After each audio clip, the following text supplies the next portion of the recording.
Neste vídeo, a gente vai treinar a utilização da função observe junto da família de funções update.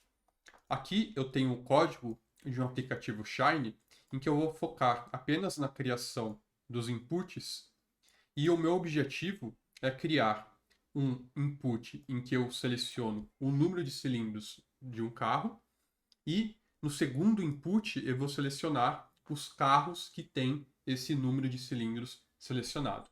Então vamos ver aqui como está o aplicativo até o momento. Eu tenho aqui o sidebar layout com dois inputs. O primeiro, o número de cilindros já criado e depois eu quero um select input com os carros que têm apenas esse número de cilindros aqui selecionado. Muito bem. Vejam que aqui eu já criei o select input. Eu poderia preencher isso aqui com alguma coisa. Então, o que eu colocar aqui vai aparecer aqui nesse segundo select input. Mas eu quero que esses valores dependam do que foi escolhido aqui em cima. A gente já viu que a gente pode fazer isso usando um UI output select carros e construir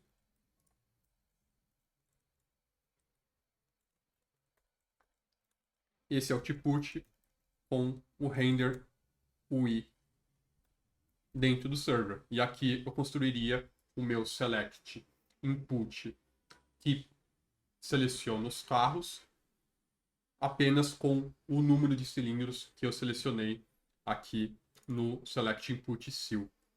Mas existe uma outra maneira de fazer isso, que é utilizando a família update. Nessa segunda maneira, eu vou apagar aqui o código que eu fiz, voltar para o que eu tinha antes. A gente vai construir o select input aqui dentro da UI normalmente. E a gente vai atualizar apenas as opções que a gente coloca aqui.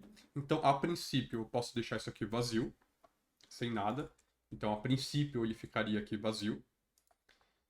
E, utilizando a função update select input, e é por isso que é uma família de funções, porque para cada input diferente eu vou ter uma função update diferente. Então eu vou ter update text input, update radio button e assim por diante. Usando essa função, o que a gente precisa passar para ela? Então, olhando aqui o help, a gente precisa passar o session para ele conseguir se comunicar com o que está lá no navegador, mas isso ele já pega por padrão, então a gente não precisa efetivamente passar o argumento session aqui, a gente pode pular. A gente tem que falar qual o input que a gente quer mudar. Então, o input ID aqui é o do carro, né? Então é o select input do carro, que tem como input ID carro. Então esse é o input que a gente está focando aqui com esse update. E falar qual desses argumentos a gente quer mudar. No caso do select input, a gente pode mudar o label, o choices e qual opção está selecionada por padrão. No caso aqui, eu quero selecionar o choices. Então vejam que se eu colocar choices, qualquer coisa aqui,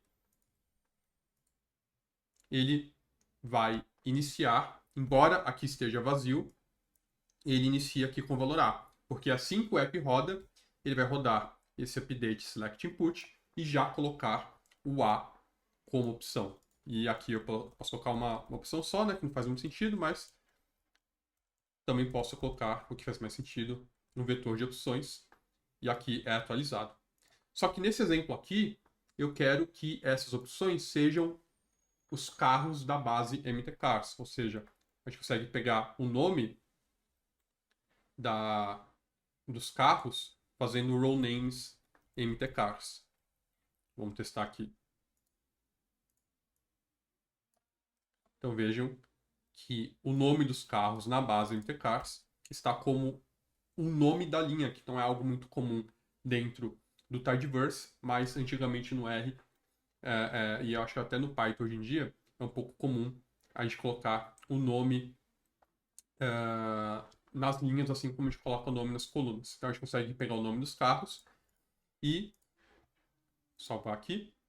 aparece aqui o nome dos carros como a opção desse filtro. Só que eu não quero todos os carros, eu quero apenas os carros que tenha esse número de cilindros aqui que eu selecionei antes.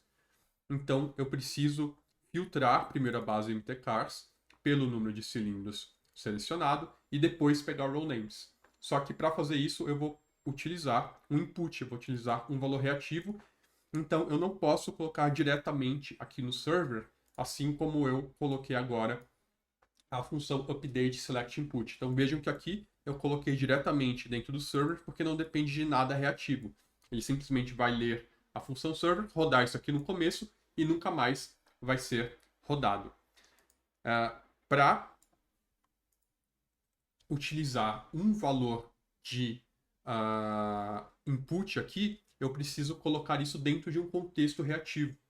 Mas isso aqui, né, para a reatividade funcionar, ela precisa começar com um valor reativo e terminar com uma função observadora. Só que o que eu quero fazer aqui não é criar um output, né? Eu não estou aqui naquele caso que eu citei no começo, em que a gente estava criando isso aqui via render UI. Então eu não tenho uma função render para usar aqui, eu não tenho uma função observadora nesse caso. Então é aqui que eu utilizo a função observe, porque a função observe ela é uma função observadora e o que a gente quer fazer aqui é como se fosse um efeito colateral. A gente não está criando um output, a gente não está criando uma expressão reativa, então por isso que a gente não usa o reactive aqui, a gente não está criando uma expressão reativa, a gente está utilizando uma função que vai mudar o valor lá na tela, via e não é via output, é via JavaScript por trás. Então essa função aqui, via JavaScript, está mudando uma coisa lá na tela.